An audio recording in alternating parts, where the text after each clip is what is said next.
Друзья, всех приветствую. Сегодня мы приехали на залив.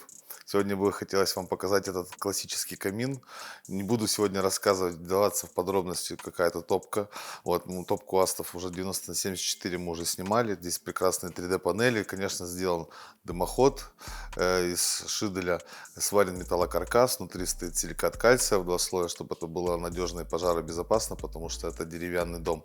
Очень интересно, вот находясь здесь, внутри помещения, все сделано на имитации бруса, и как интересно интегрирован камин вот в эту стилистику. И тут очень важно отметить то, что на стадии проектирования, да, можно было положить именно дымоход в несущей конструкции и посмотреть, как на визуализации она будет смотреться. То есть, вот если мы сейчас вставим визуализацию проекта, да, и вживую картинку, то мы поймем, как она похожа, и это очень важный момент, именно который связан с проектированием. Потому что сейчас, в конечном итоге, когда уже камин смонтирован, вот это именно мраморный портал, сама топка, его интерьер, ну, дает такое лаконичное, простое решение, но оно смотрится очень интересно. Как оно смотрится? Не только интересно, да, а как оно смотрится?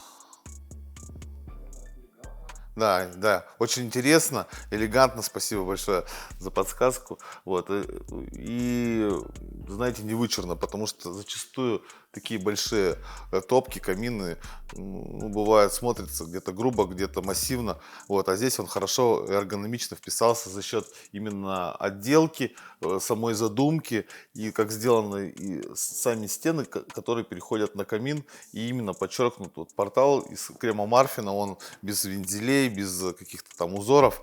И здесь он как раз вот смотрится, ну, так, как нужно. Предлагаю подкинуть дровишек и посмотреть, как он регулируется, как он работает как закрытый, так и открытый источник огня. Ну что, от слов к делу? Клим, ну иди за дровами. Ты снимаешь или дрова подкидываешь? Давай, я тебе помогу.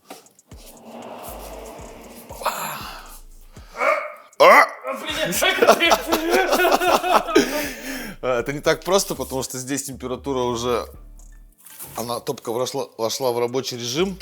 Достаем, сейчас, секундочку, наши фирменные роллы, наши фирменные спички из нашей фирменной сумки. Наши фирменные дрова, которые мы просушили в нашем шоуруме. Спички, кстати, и роллы прекрасные, сумки продаются у нас по адресу Левашова, улица Садовая, 12. Там сидят, и можно и купить не только спички, но получить грамотную профессиональную консультацию. Там всегда у нас находятся ребята, которые с удовольствием вам помогут, подскажут, приедут на замеры, спроектируют, начертят, подскажут, расскажут и закроют ваши все потребности, все, что связано с банями, печами, каминами, парилками. Это очень уникальный наш шоурум, в котором вы можете не только посмотреть, не только затопить, но и получить грамотную профессиональную консультацию. Очень важный момент. А сейчас мы приступим к регулировке топки. Посмотрим. Топка очень большая, очень большой у нее формат. И чем больше топочная камера, тем сложнее, конечно, регулировать и создавать герметичность, да, в конструкции. Поэтому зачастую именно вот все, что связано с большими интерьерными топками, они очень, ну, неплохо, но недостаточно регулируются, как, допустим, прекрасный печь-камин, допустим, от компании Astov R1 или K2. K2? D2 это вообще потрясающая печка, которую мы скоро будем снимать обзор, которая очень круто горит. Вот, ну что, попробуем? Попробуем. Вот сейчас, значит, у нас топка находится в максимальном режиме на плюсике. Мы здесь уводим ее в умеренный режим. Полностью топку, я думаю, не стоит закрывать, потому что при закрытой системе подачи воздуха, и когда ей не будет хватать кислорода, во-первых, будет коптиться стекло, она будет тухнуть, вот, и вот умеренное все-таки ограничение воздуха и является как бы оптимальным режимом для ее эксплуатации. Его нужно просто подобрать, чтобы огонь горел не интенсивно, да, как сейчас он горел, и не тух, чтобы он, скажем так, горел умеренно. Вот тут надо найти вот это положение воздуха, потому что примерно вот так вот. Самый кайф топить топки с открытым стеклом. И точка.